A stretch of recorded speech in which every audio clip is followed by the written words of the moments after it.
Alors la première des actions pour un potier, ce sera de faire une boule avec son argile. Parce que pour faire un pot bien rond, il vaut mieux démarrer avec une boule plutôt qu'un cube, hein, c'est plus facile. Quoique, qu'est-ce qu'une boule? C'est jamais qu'un cube qui a mal tourné. Ah bah oui, mais comme ça, ceux qui viennent d'arriver voient où se situe le niveau de l'humour. Hein, oui, très terre à terre, c'est normal vu le métier. Enfin bon.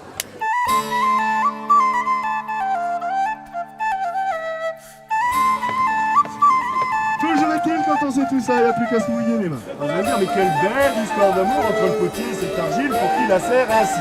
Oui, chacun sait que qui aime bien châtie bien. Je n'ai plus qu'à stopper le tout. Gump et rouleau. J'ai ensuite pensé à ma belle-mère. Ah ouais, parce que pour lui, c'est un petit. La démonstration, en fait, s'est présentée un petit peu comme un spectacle historique. En réalité, je propose les choses de façon assez interactive. C'est-à-dire que j'invite le public à communiquer. Je leur pose des questions, ils répondent.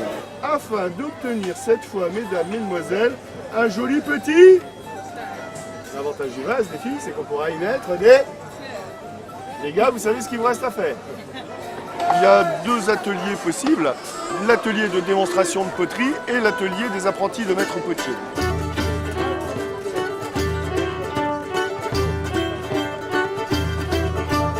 Ça va rétrécir. En séchant, ça rétrécit. Donc il faut que le trou soit plus large. À toi. Ça leur permet de se familiariser un petit peu avec l'argile en faisant des reproductions de jouets. Je leur demande de choisir un petit sujet en fonction de leur âge plus ou moins difficile. Ça leur donne des objets tout à fait personnels. Le Moyen-Âge, c'est quand même 1000 ans. Et en fait, on arrive à travers les techniques, les types de vaisselle présentés, à vraiment coller à des sujets bien précis, des lieux bien précis.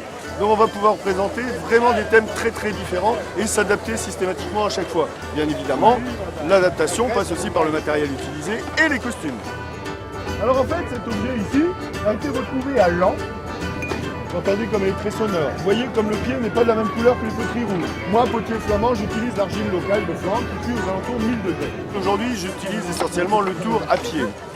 Je suis en train de me faire réaliser un tour à bâton qui est en fait une représentation bien plus ancienne du tour de potier. Alors, je vais vous montrer que pour en arriver là où j'en suis, il m'a fallu atteindre 2 doigts de savoir-faire, voire plus si affinité. Regardez, vous allez comprendre. Hein. 2 doigts de savoir-faire, plus si affinité. 2 doigts de savoir-faire, plus si affinité. 2 doigts de savoir-faire, plus si affinité. À quoi vous pensiez? Il y a la petite note d'humour qu'on essaye toujours d'apporter parce qu'en réalité, on est nous ici pour partager quelque chose qui ne doit surtout pas être triste. Cette pièce à pleine main, pour la prendre et la poser délicatement au séchage. Et on se rend compte ainsi, messieurs dames, que l'argile est en réalité un matériau très...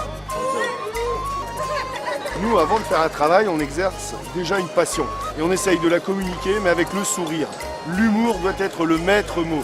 En fait, on intervient surtout sur des événements qu'on appelle des fêtes médiévales ou des fêtes à caractère historique. Il faut que ça reste une fête, donc rions.